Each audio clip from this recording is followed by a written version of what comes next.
Друзья, Втоман, я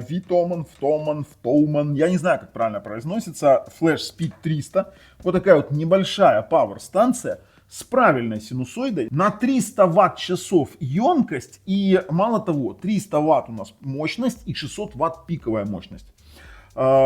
Очень интересное решение. Почему? Потому что маленькая, удобная, еще и на литий железофосфатной батареи, лиферовая станция, хотя немножечко шумновато, именно из-за лифера, потому что охлаждать надо нормально. С вот такой вот розеткой свинка Пеппа. А слушайте, короче, вот такой вот Втоман Flash Speed 300 на канале Технозон. Поехали.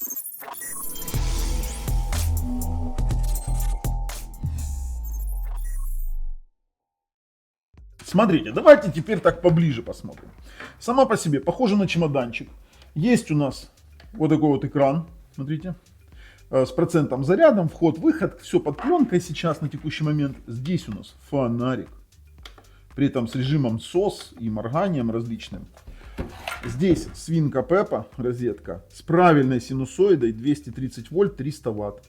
Здесь у нас DC-in, вот такого вот формата. Видите, через него у нас идет зарядка и от блока питания. Блок питания в комплекте у нас идет 60,8 ватт, то есть 61 ватт. Это 19 вольт, 3,2 ампера. Пожалуйста. DC-in 12-30 вольт. Также у нас есть USB-C in-out, то есть через USB-C можно заряжать. Вы, кстати, сейчас видите, как я заряжал через USB-C. У нас есть DC-out 12 вольт, 10 ампер. Есть у нас USB-A 5, 9, 12 вольт, скорее всего здесь Quick Charge. И есть простые 5 вольт, 3, 4 ампера.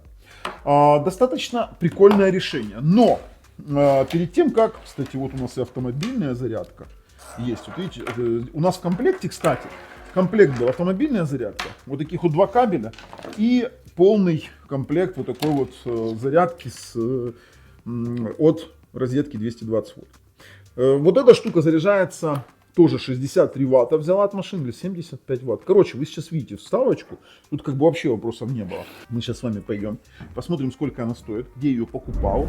Перед этим подпишемся, нажмем колокольчик, ссылку на станцию я разместил в описании под видео. А потом вернемся и немножечко ее потестируем. Ну, друзья, Втоман Flash Speed 300, портативная пауэр-станция на 230 ватт-часов, 300 ватт мощности с пиковой 600. Литий железофосфатная батарея, 3000 циклов зарядки и 100 ватт Type-C. Вот так вот. 6 выходов для одновременной зарядки. Короче, ребят, я покупал ее на Амазоне в Германии через NP Shopping. Именно в Украину мне доставили. В принципе, неплохо получилось. Кстати, я еще и засунул ее в разряд больше 300 ватт. Там емкости надо, а я по мощности и за растаможку не платил. Тупо за доставку. Короче, дальше, смотрите, они здесь пишут, что очень безопасная Live BMS батарея с различными защитами от короткого замыкания, от перезаряда, от полного разряда, от переохлаждения, от перегрева и тому подобного.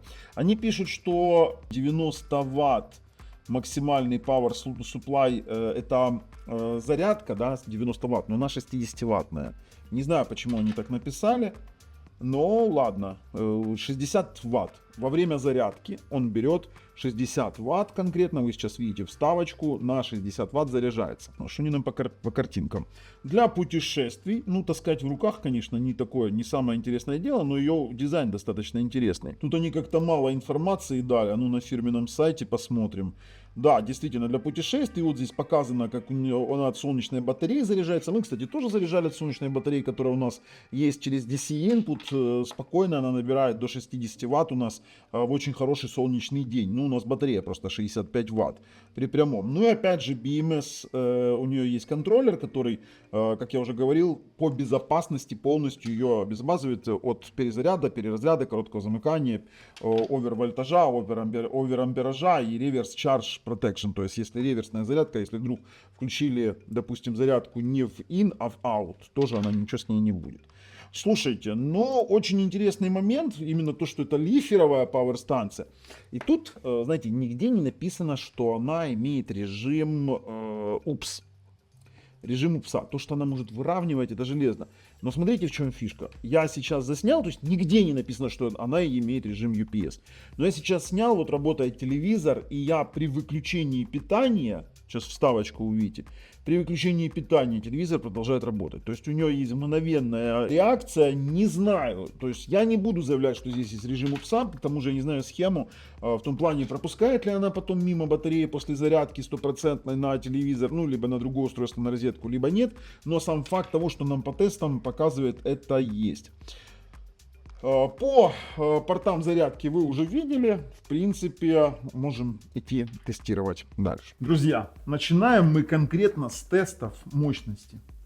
Type-C выдает честные 100 Вт. Пожалуйста, вот он сейчас нагрузочку через Power Delivery 20 вольт 5 ампер. И здесь у нас, кстати, показывает тоже 100 Вт. А мы можем еще, знаете, чего дать? Смотрите. Сейчас берем, включаем еще одну зарядочку через AC, да, включаем AC-шку и сейчас посмотрим, что у нас получится. Теперь смотрите, у нас 100 берет, у нас сейчас нагрузка, у нас плюс заряжается смартфон 69 Вт, то есть у нас сейчас, видите, какая синергия. И мы сюда еще можем подрубить DC output, два этих, вообще на переноску сюда мы можем 300 Вт влупить. То есть и в рамках вот этих вот 230 Вт в час мы можем его в принципе разряжать. В данном случае 200 Вт, ой, 200 Вт часов на 100, на 200 Вт вот этих вот хватит там на 1,5 часа зарядки. Ну, само собой, заряжаться на 1,5 часа не будет. Для чего хватит 300 Вт? Допустим, ноутбук, пожалуйста, без вопросов 300 ваттный в пиковом значении. А вот теперь мы ее нагрузим по полной. То есть на текущий момент, чтобы вы понимали, вот этот осветитель, видите, работает от пауэрстанции, 198 Вт уже потребляется. У нас заряжается сейчас смартфон, заряжается ноутбук, пожалуйста. И мы еще дадим нагрузочку в 100 Вт на Type-C-шечку. Догоняем. Да ты там можешь следить. Сюда. Не надо уже мучиться. Сейчас мы догоним его. До 300 Вт. Давай. Показывай уже. 285. Эх, 285 Вт догнали. Уже нечем мне его догнать. Понимаете, в чем фишка?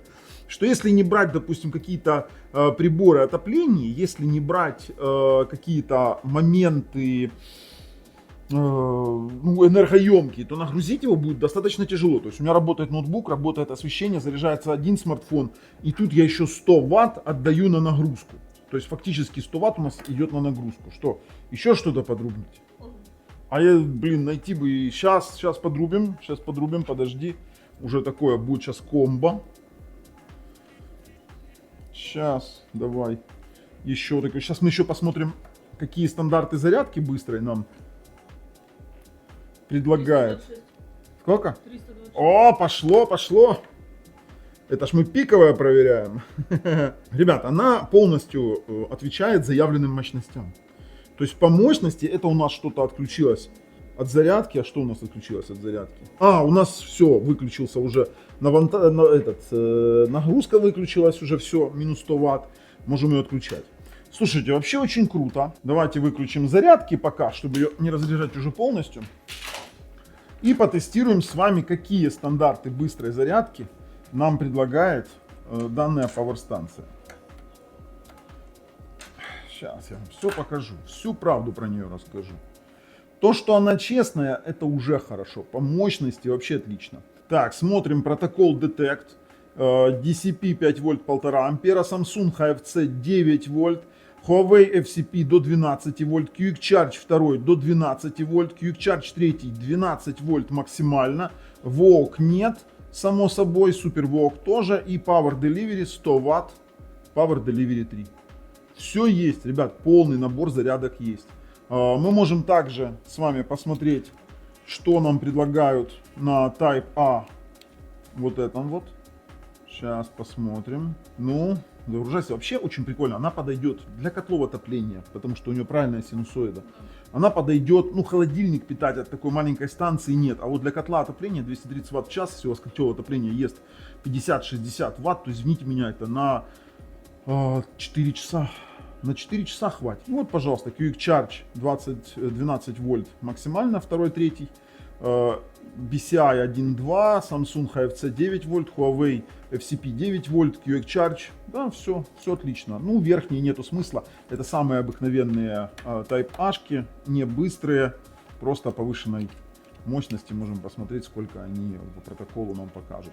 5 вольт, BC 5 вольт 1,5, ну и здесь уже ни AFC, ничего нет. Слушайте, ну столько всего здесь подключали, натестировали, я ее могу рекомендовать. То, что это лиферовая батарея, литий-железофосфатная батарея, это плюс.